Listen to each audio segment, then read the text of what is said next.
अगर हमारी आशाओं ने अभी तक इस चैनल को सब्सक्राइब नहीं किया है तो अभी सब्सक्राइब कर दें। अपने गांव में हर व्यक्ति तक इस वीडियो को भेजें और चैनल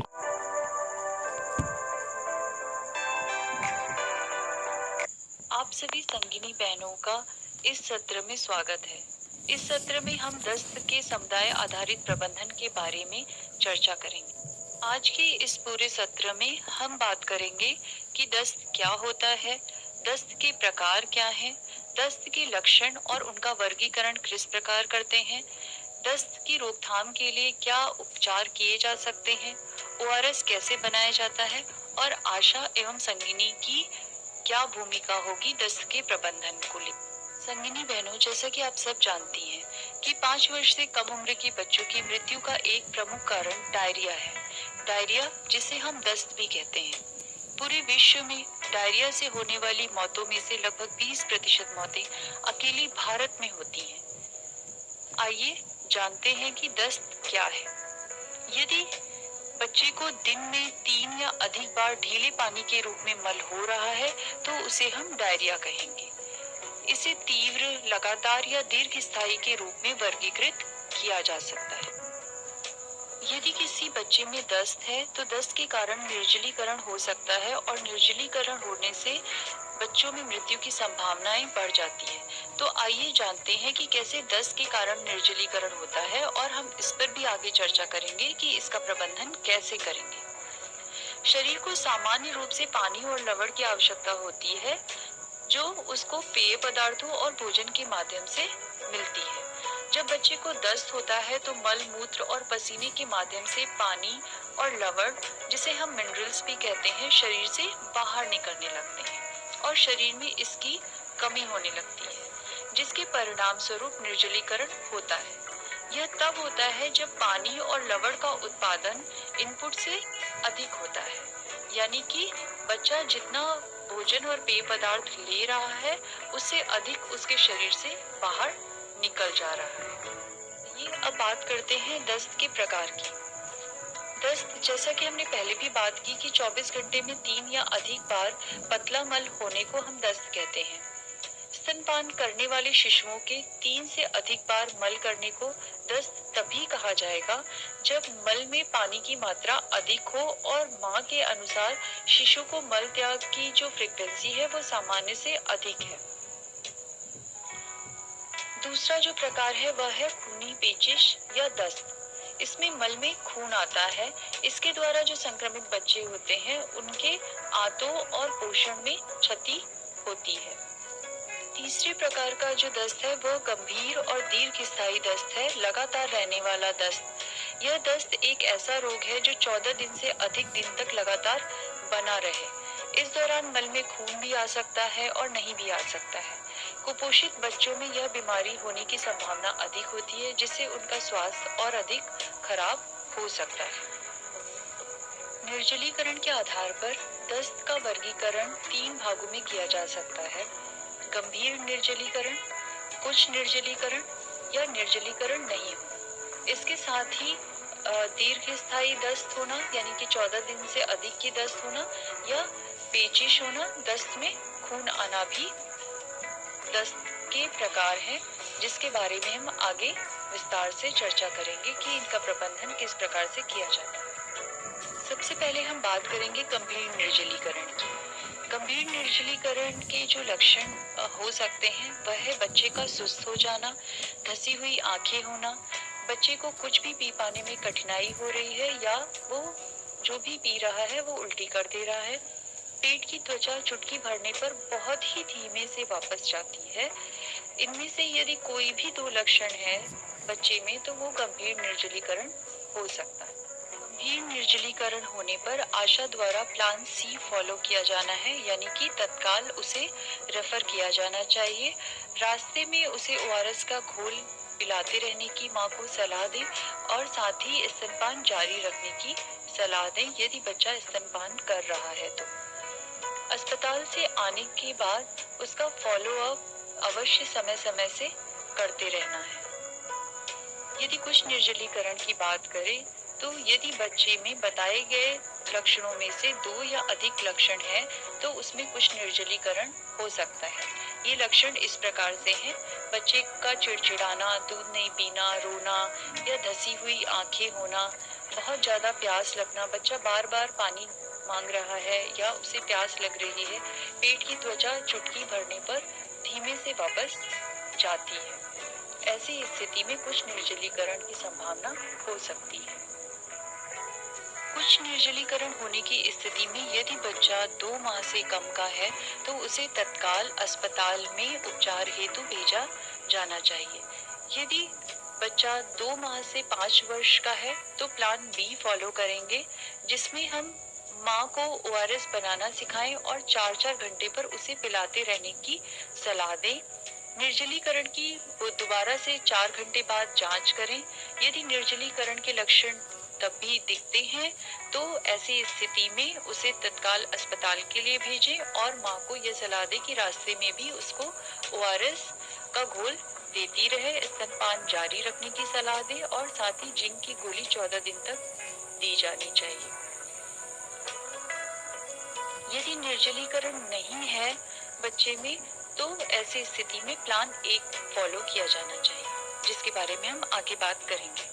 निर्जलीकरण नहीं है बच्चे में यह हम तभी कहेंगे जब खतरे का कोई लक्षण बच्चे में नहीं दिखे और वह सामान्य रूप से पेशाब कर रहा है, तो बच्चे में निर्जलीकरण नहीं है। उसका प्रबंधन प्लान ए से किया जा सकता है। इसी प्रकार यदि बच्चे में दीर्घ स्थायी दस्त है और पेचिश है तो उसका प्रबंधन कैसे करेंगे, आइए इस पर चर्चा करें। यदि बच्चे में निर्जलीकरण नहीं है, दस्त के खतरे के कोई भी लक्षण नहीं है, तो ऐसी स्थिति में माँ एवं परिवार के सदस्यों को प्लान ए फॉलो करने की सलाह देंगे। माँ को बताएंगे कि स्तनपान जारी रखे। यदि बच्चा 6 माह से बड़ा है तो सामान्य खान पान जो भी देते हैं वह उसका जारी रखना है, उसे बंद नहीं करना है। साथ ही ओआरएस का घोल पिलाते रहें। जिंक की गोली 14 दिन तक बच्चे को देनी है। खतरे के लक्षणों के बारे में अवश्य बताएं कि अगर आपको आगे कुछ इस तरह के लक्षण दिखाई देते हैं, बच्चा सुस्त पड़ रहा है या बच्चे की आंखें धसी हुई हैं, बच्चा बार बार पानी मांग रहा है या बच्चा कुछ भी खा रहा है उल्टी कर दे रहा है या चुटकी भरने से पेट की त्वचा जो है वो धीमे से वापस जाती है, तो ऐसी स्थिति में आपको तत्काल स्वास्थ्यकर्ता से संपर्क करना चाहिए। आशा द्वारा 2 दिन बाद पुनः भेंट किया जाना है, फॉलो अप करके उसकी जांच की जानी है। इसी के साथ ही यदि लगातार 14 दिन से दस्त बना हुआ है या दस्त में खून आ रहा है, ऐसी स्थिति में तत्काल बच्चे को रेफर किया जाना चाहिए, उसे अस्पताल भेजा जाना चाहिए और माँ को यह सलाह देनी है कि वह बच्चे को ओआरएस का घोल पिलाती रहे और स्तनपान जारी रखे। अस्पताल से आने के बाद आशा द्वारा उसका फॉलो अप किया जाना चाहिए। जब भी बच्चे को दस्त लगे उसको ओआरएस और जिंक की निर्धारित मात्रा दी जानी है। समुदाय स्तर पर ओआरएस का वितरण आशा कार्यकर्ता द्वारा सुनिश्चित किया जाता है। बच्चे को आयु के अनुसार या वजन के अनुसार ओआरएस की मात्रा निर्धारित करके दी जाती है। यदि बच्चा 4 महीने का है या 6 किलोग्राम से कम है तो उसे 200 से 400 ml ओआरएस दिया जाना चाहिए। इसी प्रकार यदि बच्चा 4 से 12 महीने का है और उसका वजन 6 किलोग्राम से 9.9 किलोग्राम के बीच में है तो ऐसी स्थिति में बच्चे को 400 से 700 ml ओआरएस की मात्रा दी जाती है। यदि बच्चा 12 महीने से 2 वर्ष तक का है या फिर उसका जो वजन है वो 10 किलो से 12 किलो के मध्य में है तो ऐसे बच्चे को 700 से 900 ml ओआरएस दिया जाता है। यदि बच्चा 2 वर्ष से 5 वर्ष तक का है और उसका वजन 12 से 19 किलोग्राम है तो ऐसी स्थिति में बच्चे को 900 से 1400 ml ओआरएस की मात्रा दी जा सकती है। बच्चे को थोड़ी थोड़ी देर पे ओआरएस पिलाते रहना है, माँ को यह सलाह देनी है। इसी प्रकार दस्त होने पर बच्चे को जिंक की खुराक भी दी जाती है। यदि बच्चे की आयु 2 माह से 6 माह के बीच की है तो उसे आधी गोली दी जानी है, यानी कि 10 मिलीग्राम, जो कि उसे प्रतिदिन आधी गोली 14 दिन तक दिया जाना है। इसी प्रकार यदि बच्चा 6 माह से ऊपर है और 5 वर्ष तक का है तो उसे 1 गोली 20 मिलीग्राम की जो कि उसे एक गोली प्रतिदिन बनाने की विधि तो पता ही होगी, लेकिन फिर भी हम एक बार इसे दोहरा लेते हैं। आप जब भी अपने क्षेत्र भ्रमण पर जाएं तो आशा से सुनिश्चित कर लें कि उसे सही विधि ओआरएस बनाने की आती है या नहीं आती है। अगर नहीं आती है तो आप उसे बताइए। सबसे पहले ओआरएस बनाने से पहले साबुन से अच्छी तरह हाथ धोना चाहिए। साफ बर्तन में 1 लीटर स्वच्छ पानी डालें। इसी बर्तन में 1 पैकेट ओआरएस पाउडर का पूरा डाल दें। ओआरएस पाउडर को पानी में साफ चम्मच से अच्छी तरह मिलाएं। बना हुआ घोल बच्चे को छोटे छोटे घूंट में पिलाएं। 24 घंटे बाद यदि ओआरएस का घोल बच जाता है तो उसे फेंक देना चाहिए। हम बार बार जब भी बच्चे को दस्त लगे ओआरएस देने की बात करते हैं। आइए जानते हैं कि ओआरएस होता क्या है। ओआरएस ग्लूकोज, खाने वाले लवण तथा अन्य 2 लवण यानी कि पोटेशियम क्लोराइड और ट्राइसोडियम नाइट्रेट का एक सूखा मिश्रण होता है, जिसे स्वच्छ पानी में मिलाकर दस्त से ग्रसित बच्चे को पिलाया जाता है। ग्लूकोज ओआरएस का एक महत्वपूर्ण घटक है, जो कि आंतों द्वारा जरूरी नमक को सोखने में मदद करता है। दस्त होने पर बच्चे में निर्जलीकरण होता है, जिससे कि पानी और लवण शरीर से बाहर निकलते हैं। ओआरएस द्वारा इसकी क्षतिपूर्ति की जाती है। ओआरएस की जरूरत क्यों है? जब भी आशा कार्यकर्ता अपने क्षेत्र भ्रमण में जा रही है, उसे दस्त से ग्रसित बच्चा मिलता है तो माँ एवं परिवार के सदस्यों को ओआरएस लेने के लिए प्रेरित करें और उसके फायदे भी अवश्य बताएं। ओआरएस दस्त के कारण हुई पानी एवं जरूरी लवणों की कमी को पूरा करता है। निर्जलीकरण के कारण होने वाली मृत्यु से बचाता है। दस्त से होने वाली 93% मृत्यु को समय पर ओआरएस देकर टाला जा सकता है। उल्टी में 30% तक कमी लाता है और पानी चढ़ाने की जो जरूरत पड़ती है बच्चे को, वो उसमें 35% तक की कमी ओआरएस के द्वारा लाई जा सकती है। इसीलिए ओआरएस देने पे हम ज्यादा जोर देते हैं। जैसा कि अभी हमने बात की कि दस्त के दौरान बच्चों को ओआरएस और जिंक दोनों जरूर देते रहना चाहिए। दस्त के दौरान माँ का दूध, तरल और खाद्य पदार्थ जारी रखना चाहिए। 14 दिनों तक जिंक की खुराक देते रहना है। भोजन से पहले और शौच के बाद साबुन से हाथ धोने की सलाह दी जानी है। बच्चे का मल धुलाने, साफ करने के बाद भी साबुन से हाथ धोया जाना चाहिए। दस्त उपचार के लिए नजदीकी आशा एवं एनम दीदी से मिलने के लिए माँ एवं परिवार के सदस्यों को अवश्य बताएं। समय से खतरे के लक्षणों की पहचान कर और बच्चे को उचित देखभाल कर दस्त से होने वाली मौतों को रोका जा सकता है। दस्त में भी स्तनपान जारी रखने की सलाह दी जानी चाहिए। समुदाय में कई बार जानकारी के अभाव में दस्त में जो चीजें हानिकारक है, हम बच्चे को वो दे देते हैं जिससे बच्चे को नुकसान हो सकता है। तो आइए जानते हैं कि दस्त के दौरान क्या चीजें देनी चाहिए और क्या नहीं देना चाहिए। दस्त के दौरान माँ का दूध जारी रखना है। ओआरएस दे सकते हैं, छाछ, नींबू का पानी, दाल या सब्जी का सूप या पानी, चावल का माड़, ताजे फलों का रस, उसमें चीनी नहीं डालना है, फलों के रस में, और सादा स्वच्छ पानी दे सकते हैं। साथ ही हमें यह भी ध्यान रखना है कि कौन सी चीजें दस्त के दौरान नहीं दी जानी चाहिए, जैसे कि सॉफ्ट ड्रिंक हो गया, बोतल वाले पेय पदार्थ जो भी हैं, फलों का रस जिसमें चीनी ऊपर से मिलाया गया हो, कॉफी, चाय या ग्लूकोज, उसे नहीं देना चाहिए। आशा के कार्यों की यदि बात करें दस्त के प्रबंधन में, तो आशा गृह भेंट के दौरान ऐसे बच्चों की पहचान करे जिन्हें दस्त है और उनके उपचार की सही सलाह दे। ओआरएस का वितरण भी आशा द्वारा सुनिश्चित किया जाना चाहिए। गंभीर निर्जलीकरण या पेचिश या 14 दिन से अधिक की दस्त होने पर तत्काल रेफर करें। ओआरएस का पैकेट और जिंक की गोली ऐसे बच्चों को दे जिन्हें दस्त तो है लेकिन निर्जलीकरण नहीं है। माँ को बताए कि ओआरएस का घोल कैसे बनाया जाता है और स्तनपान जारी रखने की सलाह भी अवश्य दें। PHIR के भाग 6 में दस्त से ग्रसित बच्चों की जानकारी को अपडेट करना है। समुदाय में जो भी डायरिया ग्रसित बच्चे मिलते हैं, उसकी जानकारी PHIR के भाग 6 में आशा द्वारा अपडेट की जानी चाहिए। इसमें जो जानकारी मांगी गई है वह इस प्रकार से है। जिस भी बच्चे को दस्त है, उसकी विशिष्ट परिवार संख्या, बच्चे का नाम, बच्चे के पिता का नाम, प्रसव का स्थान, कहाँ पर प्रसव हुआ है, सरकारी संस्था में, प्राइवेट या घरेलू, बच्चे की आयु माह में लिखी जानी है, बच्चा जो है वो उसका लिंग क्या है, लड़का है या लड़की है, बच्चे का वजन ग्राम में लिखना है, आशा द्वारा बीमारी की पहचान की तिथि, लक्षणों के आधार पर संभावित बीमारी का नाम लिखें। इसी के साथ साथ आशा द्वारा संक्रमण होने पर क्या दिया गया है उपचार, ORS दिया गया, जिंक दिया गया या निमोनिया होने पे मॉक्सिसिलिन दिया गया, उसकी जानकारी इसमें दी जानी है। बच्चे को समुदाय से यदि रेफर किया गया तो हाँ नहीं में उसको लिखें। रेफरल की तारीख लिखें। रेफरल जहाँ पर किया गया है उस स्वास्थ्य इकाई का नाम लिखें। क्या बच्चे को स्वास्थ्य इकाई पर सेवा मिली, यदि मिली है तो हाँ नहीं में लिखें। आशा द्वारा कुल कितनी बार फॉलो अप किया गया वह जानकारी यहाँ पर आएगी। उपचार के बाद बच्चे की स्थिति क्या है, बच्चा स्वस्थ है, क्या मृत्यु हो गई है। यदि बच्चे की मृत्यु हो गई है तो उसका CTR किया गया या नहीं किया, चाइल्ड डेथ रिव्यू किया गया या नहीं किया गया, हाँ नहीं में लिखना है।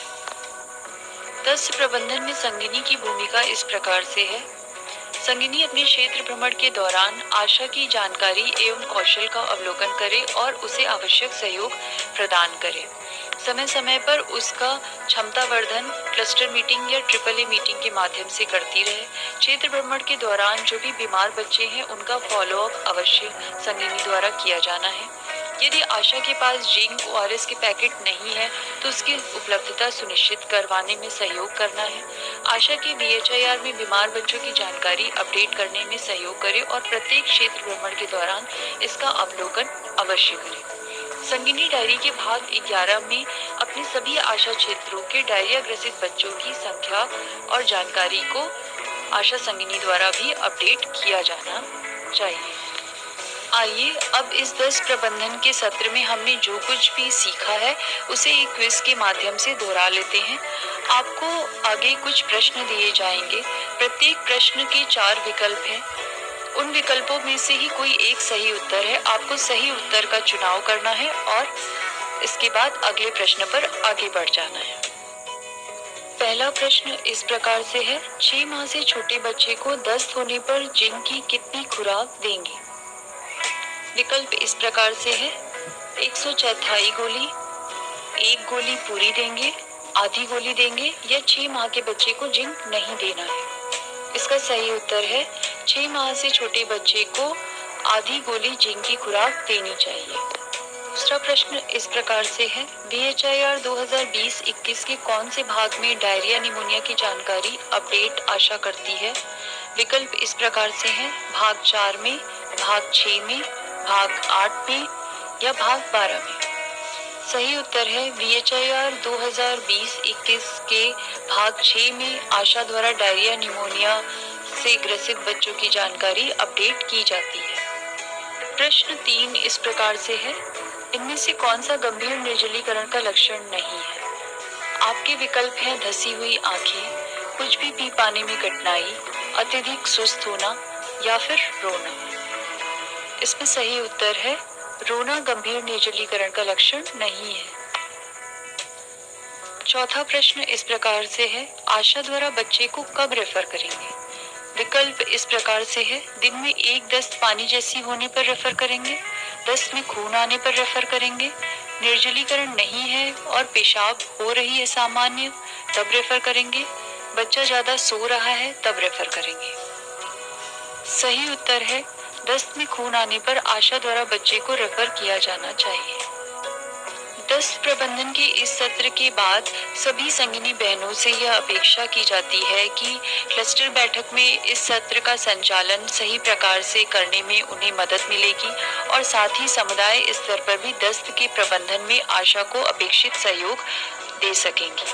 आप सभी संगिनी बहनों को बहुत बहुत धन्यवाद।